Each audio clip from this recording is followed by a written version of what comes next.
बिस्मिल्लाहिर्रहमानिर्रहीम। अस्सलाम वालेकुम। क्या हाल है तमाम दोस्तों का। उम्मीद करता हूँ कि सब खैर आफियत से होंगे। MTH 501 लेक्चर नंबर 23 है जो आज हमने डिस्कस करना है। लेक्चर के कुछ इम्पोर्टेंट पॉइंट्स और एग्जांपल्स जो हैं वो मैंने टाइपिंग फॉर्म में लिखी हुई हैं। हैंड रिटन फॉर्म में लिखना बहुत मुश्किल था इन लेक्चर्स को, क्योंकि ये लेक्चर्स बहुत ज़्यादा लेंथी हैं और अगर इनको हैंड रिटन फॉर्म में लिखने लगो तो ये तकरीबन एक दिन ले लें। तो इसलिए फिर जो शॉर्ट सोल्यूशन है ना वो यही है कि इनको हैंड रिटन फॉर्म की बजाय टाइपिंग फॉर्म में लिखा जाए ताकि आसानी हो जाए। और अगर आपको ये नोट्स चाहिए तो डिस्क्रिप्शन में व्हाट्सएप नंबर लिखा हुआ है, वहाँ से आपको ये नोट्स मिल सकते हैं और ये फ्री ऑफ कॉस्ट है, कोई इनकी अमाउंट नहीं है। जस्ट इतना है कि जी आपने चैनल को सब्सक्राइब किया हो, लाइक करें वीडियो को और शेयर करें। और डिस्क्रिप्शन में मेरे व्हाट्सएप ग्रुप का लिंक है, आप लिंक से व्हाट्सएप ग्रुप को ज्वाइन करके भी ये नोट्स हासिल कर सकते हैं। चलते हैं लेक्चर की तरफ। लेक्चर का स्टार्ट जो है ना वो हमें एक जो थ्योरम है ना, थ्योरम से मिल रहा है स्टार्ट इसका। तो थ्योरम हमारे पास ये है कि वो कहता है let B is equal to B1 B2 up to Bn B the basis of a vector space V। अब इस चीज़ को आपने समझना है कि वो क्या रहा है। वो कह रहा है कि जी अगर आपके पास एक B है या सब स्पेस कह लो, एक B वेक्टर है आपके पास और वो वेक्टर स्पेस V से लिया गया है, then for each x in V there exists a unique set of scalar C1 C2 and Cn such that x is equal to C1 B1 C2 B2 Cn Bn। अब ज़रा इस statement को अच्छे से समझ लें। स्टेटमेंट में वो ये कह रहा है कि आपके पास एक वेक्टर स्पेस V है, उसकी बेसिस जो है वो B आपने ली है, बेस। ये मैं बेस को नीचे की तरफ बना रहा हूँ ताकि पता लगे जी ये बेस, ये बेस आपने B ली हुई है, ठीक है। और B के अंदर जो आपके पास वेक्टर्स हैं वो B1 B2 B up to Bn है, B1 B2 और Bn, ठीक है। अब वो कह रहा है कि अगर आप then for each x in V, अब आप एक x लेते हो V के अंदर, मतलब एक x पार्ट भी आप V में से ले लेते हो, तो वो क्या होगा, उसका उसमें से हर एक का एक यूनिक सॉल्यूशन होगा और वो हर एक यूनिक स्केलर से मल्टीप्लाई होकर आएगा। अब यहाँ पे ये जो बेसिस है, बेसिस का मतलब क्या होता है, यहाँ पर मैंने लिखा हुआ है basis means these are linearly independent and we get vector space of the spanning set of B. मसलन एक तो ये जो बेसिस है हमारे पास बी, ये तो एक लीनियरली इंडिपेंडेंट है, ठीक है। दूसरा ये है कि अब आप बी के स्पैनिंग सेट से वेक्टर स्पेस वी को जनरेट कर सकते हो, इसका ये मतलब है। आगे डेफिनेशन एक आ जाती है, वो कहता है B coordinate of X, B coordinate of X. Suppose that the set B this is a basis of V and X is in V. मतलब कि इसको मैं थोड़ा सा डायग्राम से आपको एक्सप्लेन कर देता हूँ, कॉन्सेप्ट थोड़ा सा क्लियर कर लें अपना। ज़्यादा तो पता नहीं होगा कि नहीं होगा, लेकिन थोड़ा सा ज़रूर करता हूँ। ये देखिए, ये आपके पास एक वेक्टर स्पेस V है। अब इसकी लेट्स सी, हम सपोज कर लेते हैं कि ये इसकी बेसिस है B, ये इसकी बेस B है, ठीक है। अब वो कहता है कि आप V में से एक वेक्टर x ले लेते हो, ठीक है। यहां तक क्लियर होगी बात, जो कि यहां तक लिखी हुई है, यहां तक ये स्टेटमेंट जो है ये मैंने आपको समझा दी। अब वो कहता है the coordinate of x relative to base b are the b coordinate of x are weights C1 C2 up to Cn such that. अब वो ये कह रहा है कि अगर आप the B coordinate of X या एक्स के relative to B basis B coordinate आप लेते हो, मसलन एक्स के आपने कोऑर्डिनेट निकालने हैं with respect to basis B, तो उसके लिए फॉर्मूला जो है वो ये होगा। फिर सुन लें, आपके पास उसने एक वेक्टर स्पेस वी दी हुई है, उसमें से वो कह रहा है कि जी उसकी बेस बी है।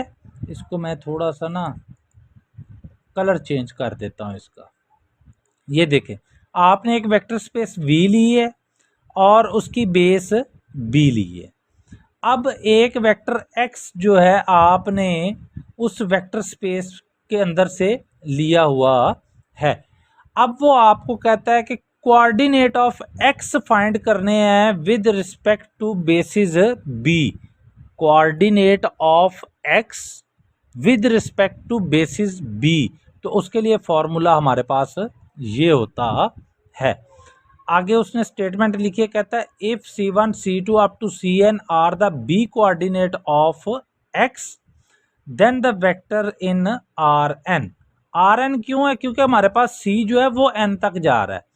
तो इसको लिखने का तरीका ये होता है कि जी आपने बड़ी ब्रैकेट लगानी है, उसके दरमियान x लिखना है जिसके कोऑर्डिनेट फाइंड आउट करने हैं x, और जिस बेस को लिखना है उसको आपने उसकी बेस के साथ बाहर वाली साइड पे लिख देना है।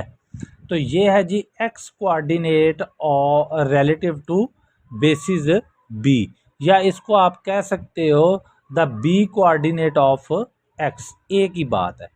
ठीक हो गया जी। अब ज़रा हम आगे चलते हैं, एक एग्जांपल करते हैं, आपको हर चीज़ क्लियर हो जाएगी इसमें से।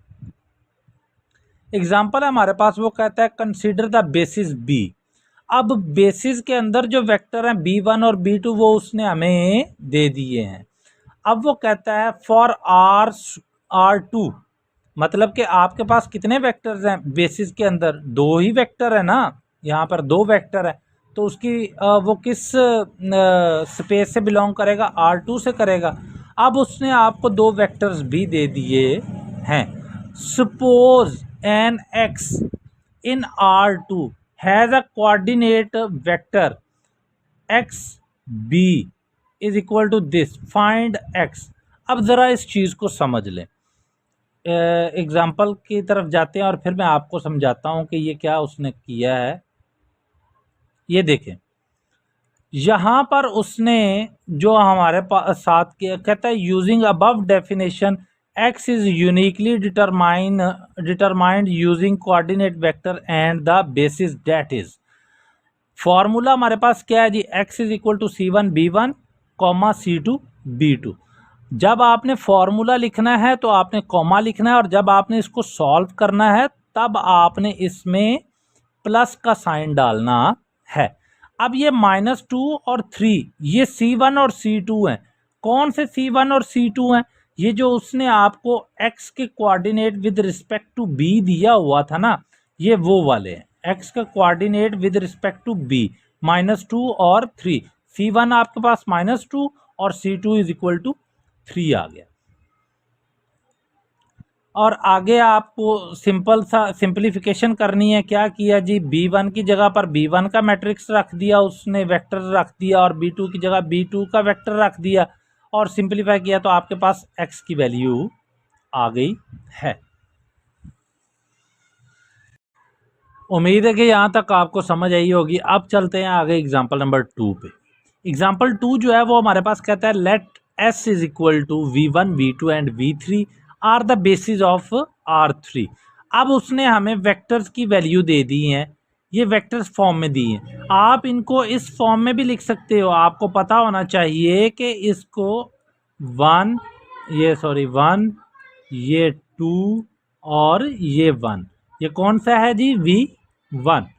इसी तरह ही ये बड़ी ब्रैकेट मतलब मैट्रिक्स फॉर्म में। अब आपके पास V2 है, वो आपके पास क्या बनेगा जनाब? 2 9 और 0। इनको इस फॉर्म में भी आप लिख सकते हो वेक्टर्स को, और V3 आपको दिया हुआ है। अब हमने करना क्या है? फाइंड क्या करना है?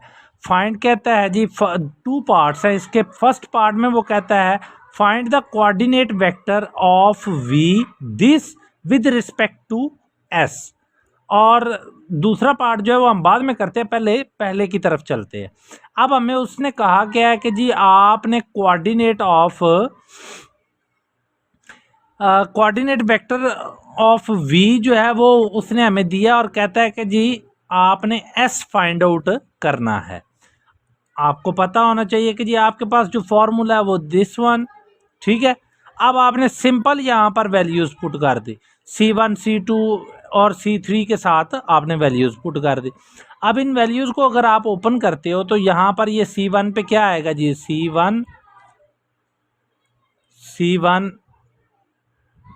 1C1 आएगा, ठीक है, प्लस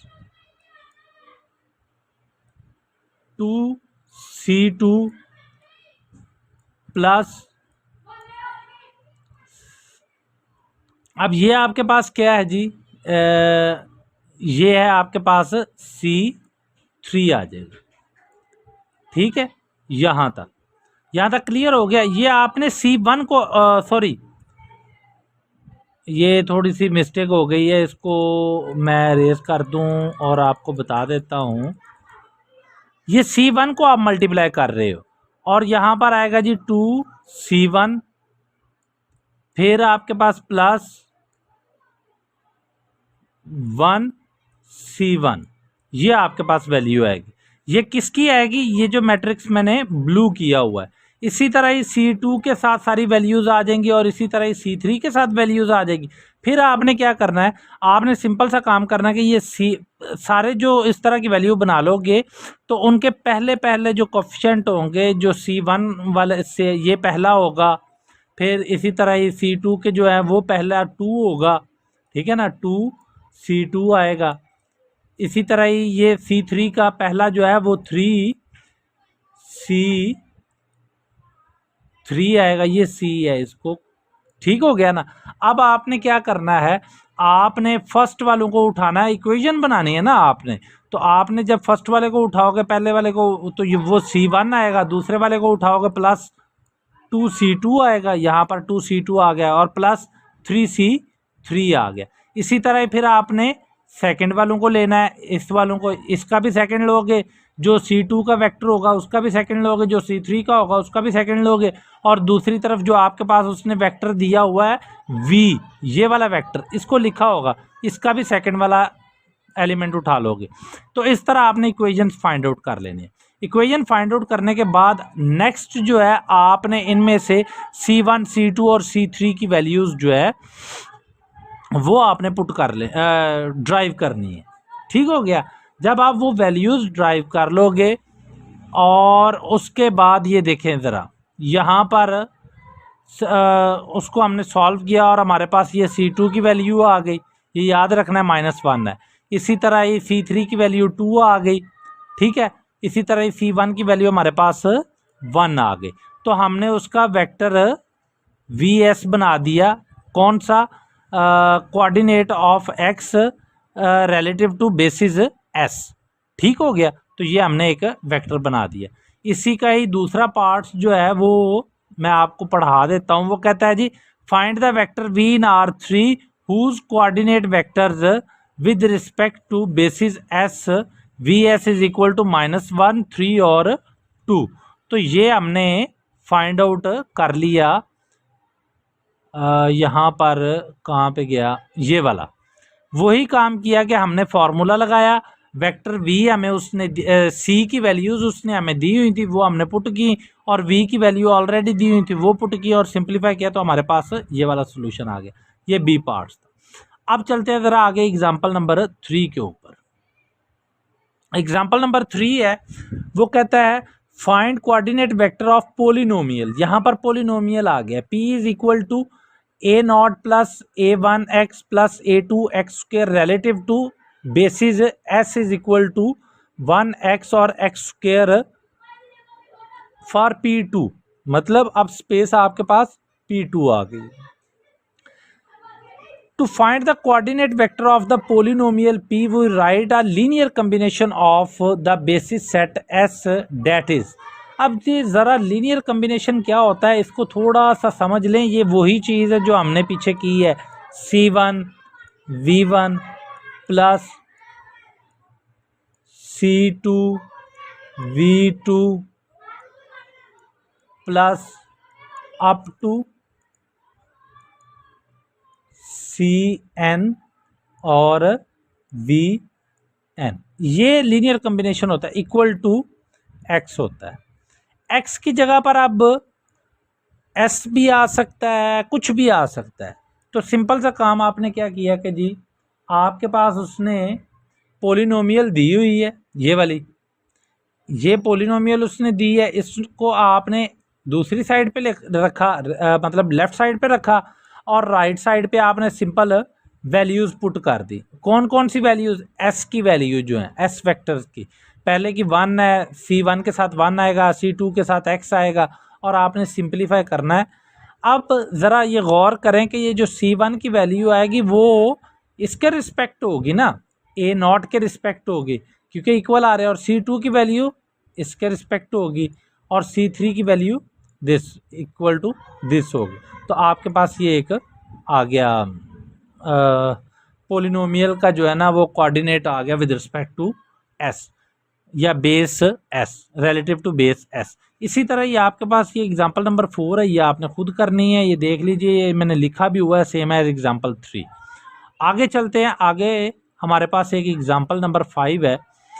5 में वो हमें कह रहा है कि find the coordinate vector of A relative to basis S। अब relative to basis S, S हमारे पास क्या है जी, A1 A2 और A3 एंड A4। तो उसने हमें मैट्रिक्स दिए हुए हैं। फॉर्मूला क्या है, फाइंड क्या करना है, वेक्टर A फाइंड करना है, बेसिस क्या हमारे पास ये है, मतलब B1 B2 B3 up to BN, वो ये वाली हैं, ठीक है ना, ये जो A1 A2 A3 A4 है, ये है हमारे पास। अब हमने क्या किया कि A की वैल्यू उसने हमें दी हुई है, ये देखें ज़रा, ये A की वैल्यू है, ये A1 A2 A3 and A4। तो वही फॉर्मूला यूज़ किया, C1 A1 plus C2 A2 plus C3 A3 plus C4 A4। Simplify कर रहे हैं आपने इनको, सिंपल सा काम है, सिंप्लीफाई करते जाएंगे। ओह सॉरी, अच्छा, इसको आप सिंप्लीफाई करेंगे तो आपके पास जो है ना C1 C2 C3 और C4 की वैल्यूज़ आ जाएंगी, और उनसे आपने वेक्टर V बना लिया रिलेटिव बेसिस टू S। ठीक हो गया। अब चलते हैं ज़रा हम क्वेश्चन नंबर 7 की तरफ। अब 7 में उसने हमें कहा कि लेट, ये ज़रा गौर करिएगा, let B1 is equal to this, B2 equal to this and X is equal to this. अब ज़रा मैं इसको लिख देता हूँ। उसने हमें X इज इक्वल टू होता है आपके पास C1 B1, क्योंकि उसने हमें वेक्टर B1 दिया ना, इसलिए B1 लिख दिया मैंने, प्लस C2 B2, क्योंकि ये हमारे पास R2 में जा रहा है ना ये वेक्टर, क्योंकि इसके 2 एलिमेंट्स हैं और R2 में जा रहा है, तो हम B2 तक जाते हैं। अब इसमें से जो हमें वैल्यूज दी गई हैं उसको मैं ब्लू कलर कर रहा हूँ। ये X की वैल्यू दी हुई है उसने हमें, उसके बाद ये B2 की वैल्यू है हमारे पास, और B1 की वैल्यू है। C1 और C2 की वैल्यू नहीं है। कहता है coordinate vector X basis B और of X relative to B हमने फाइंड आउट करना है। सिंपल सा काम, फॉर्मूले में हमने वैल्यूज पुट की, ठीक है। अब फॉर्मूले में हमने वैल्यूज पुट की हैं। अब ज़रा गौर कीजिएगा, यहाँ पर जो उसने स्टेप किया है उसमें ये है कि जनाब हमारे पास जो वैल्यूज़ आ रही है वो आ रही हैं, X की वैल्यू आ रही है और इस मैट्रिक्स की आ रही है। फाइंड किसकी कर रही है, C1 और C2 की। तो जब आप इसको दूसरी तरफ लेकर जाओगे तो आपके पास ये वाला मैट्रिक्स जो है वो क्या उसको कहते हैं, सॉरी, यहाँ पे वो हमें कह रहा है कि जी no inverse of the matrix. Inverse of matrix find out करना है आपने। इनवर्स का फॉर्मूला आपको पता है कि जी सबसे पहले तो डिटर्मिनेंट ऑफ ए फाइंड करना है। अगर तो वो इक्वल टू 0 है तो फिर आगे नहीं सोल्यूशन होगा। अगर वो इक्वल टू 0 नहीं है तो फिर आपने उसको आगे लेकर चलना है। अब हमने इसका इन्वर्स क्यों फाइंड आउट किया है, ज़रा इसको समझ लें। ये देखें, आपके पास रिलेशन बनता है A X is equal to B बनता है ना, यही बनता है। तो आपने x फाइंड आउट करना है। x हमारे पास क्या है जी, C1 C2, ये हमारे पास x। तो जब आप a को दूसरी तरफ लेकर जाओगे तो वो a का इन्वर्स बनेगा ना, a का इन्वर्स मल्टीप्लाई होगा किसके साथ, b के साथ। तो यहां पर इन्वर्स इसलिए फाइंड आउट किया है। तो आप सिंप्लीफाई करेंगे तो आपके पास जो वैल्यू आएगी वो दो किस्म की वैल्यू होंगी, ऊपर वाली वैल्यू C1 की और नीचे वाली C2 की आ जाएगी। ठीक है, ये यहां तक क्वेश्चन सॉल्व हो चुका है, यहां तक। ठीक है, अब आगे आपके पास एक स्टेटमेंट आती है, वो कहता है P B is equal to this, then the vector equation X is equal to. इस इक्वेशन को अगर देखो आपके पास जो है एक्स बी, ये आपके पास क्या होता है, ये आपके पास होते हैं C1 B1, क्योंकि relative basis find the vector of X relative basis to B, ये हो गया। और पी बी आपके पास क्या है जी, ये बेसिस हैं B1, तो हम इसको इस फॉर्म में भी लिख सकते हैं। अब ज़रा आगे चलते हैं, इसमें एक थोड़ा सा मैं आपको बता दूं, यहाँ पर एक डेफिनेशन है बहुत ज़रूरी और थ्योरम है, ये थोड़ा सा समझ लें। बाकी ये स्टेटमेंट आप खुद पढ़िएगा, आपको समझ आ जाएगी। वीडियो बहुत लंबी हो रही है इसलिए थोड़ी सी स्पीड तेज़ की है। थ्योरम है 2 हमारे पास, कहता है let B this B the basis of vector space V, then the coordinate mapping x into B is 1:1 linear transformation of V onto Rn। अब जरा देखें, x को अगर आप इस फॉर्म में लेकर जाते हो जिसके नीचे मैंने लाइन लगाई है, अगर आप इस फॉर्म में लेकर जाते हो तो ये 1:1 लीनियर ट्रांसफॉर्मेशन होती है V को Rn स्पेस में लेकर जाने के लिए। अब यहाँ पर एक डेफिनेशन लिखी हुई है जो कि यहाँ से शुरू होती है, कहता है 1:1 linear transformation from a vector space V onto a vector space W is called isomorphism from V onto W. Iso from a Greek for the same and morph from the Greek for form or structure। ये definition थी, इसको आप थोड़ा सा ज़हनशीं कर लें। आगे चलते हैं, आगे हमारे पास एक एग्जांपल है, एग्जांपल नंबर 9 है, कहता है use coordinate vector to verify the polynomial this are linearly dependent in P2। अब हमने क्या किया, हमने इनसे वेक्टर्स निकाल लिए हैं, तो वो हमारे पास क्या है कि प्रोसीजर एग्जांपल नंबर 8 का हमने फॉलो किया और हमने वेक्टर्स निकाल लिए। पहला वेक्टर हमारे पास 1 0 2 आया, दूसरा 4 0 4 1 5 आया, तीसरा हमारे पास 3 2 0 आया। ठीक है, अब इसको आसानी से लिखने का तरीका भी यही है कि यहाँ पर आपके पास टी के बगैर वाली वैल्यू है, फिर टी वाली नहीं है, क्रॉस कर देता हूँ उसको मैं, और फिर टी स्क्वायर वाली है। तो जो जो इनके कोफिशिएंट होंगे वो आपने लिख देने हैं मैट्रिक्स फॉर्म, ब्रैकेट फॉर्म में वेक्टर्स बना देने। अब हमने क्या किया कि respectively writing these vectors as a column of matrix A, we can determine and their independence by row reducing the augmented matrix. अब हमने इसका ऑगमेंटेड मैट्रिक्स बना लिया रॉ रिड्यूस फॉर्म में। ऑगमेंटेड मैट्रिक्स के लिए हम क्या करते हैं, AX इज इक्वल टू 0 करते हैं ना, तो ये 0 वाली टर्म ये वाली है, ऑगमेंटेड मैट्रिक्स बनाया, इसको रॉ रिड्यूस किया तो ये वाली फॉर्म बन गई। ठीक हो गया। अब आपने क्या किया, यहाँ से आपने इक्वेशंस ड्राइव कर लेनी है। कहता है the column A are linearly dependent, so the corresponding polynomial are linearly dependent. In fact it is easy to check that column 3 of A is 2 times column 2 minus 5 times 1। ठीक है ना, मतलब कि इनमें वैल्यूज आ रही हैं कॉलम्स में। The corresponding relation of the polynomial is this, और ये आपके पास एक लीनियरली डिपेंडेंट होगा। लीनियरली इंडिपेंडेंट और डिपेंडेंट के लिए आप ज़रा एक चीज़ को समझ लें कि अगर आपके पास ट्रिवियल सॉल्यूशन है, कौन सा सॉल्यूशन है? Trivial, TRIVIAL।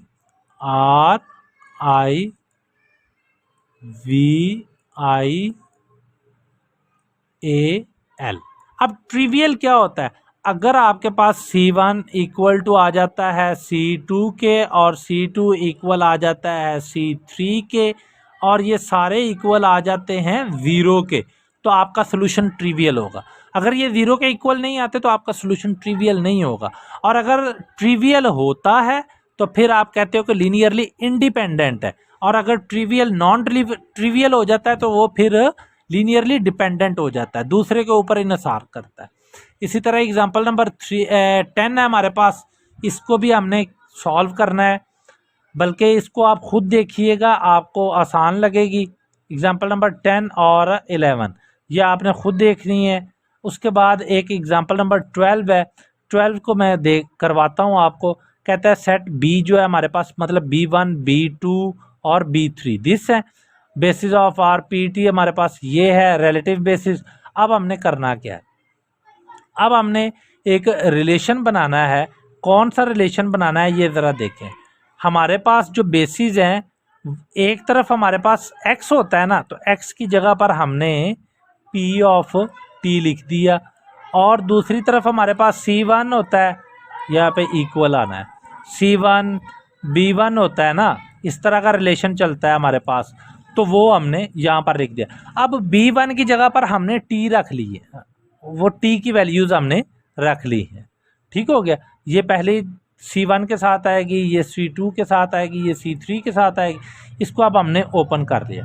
जब हमने इसको ओपन किया है और यहाँ से हमने क्या किया कि हमने सिंपल सा C1 C2 और C3 की वैल्यूज़ फाइंड आउट की और एक वेक्टर बना दिया है। ये था जी आज का आपका लेक्चर। उम्मीद करता हूँ कि आपको समझ आई होगी। अगर कोई इश्यू हो तो आप मुझे व्हाट्सएप कर सकते हैं, डिस्क्रिप्शन में व्हाट्सएप नंबर लिखा हुआ है और साथ में व्हाट्सएप ग्रुप का लिंक भी मौजूद है। मिलते हैं जल्दी नेक्स्ट वीडियो के साथ, तब तक के लिए अल्लाह हाफिज़।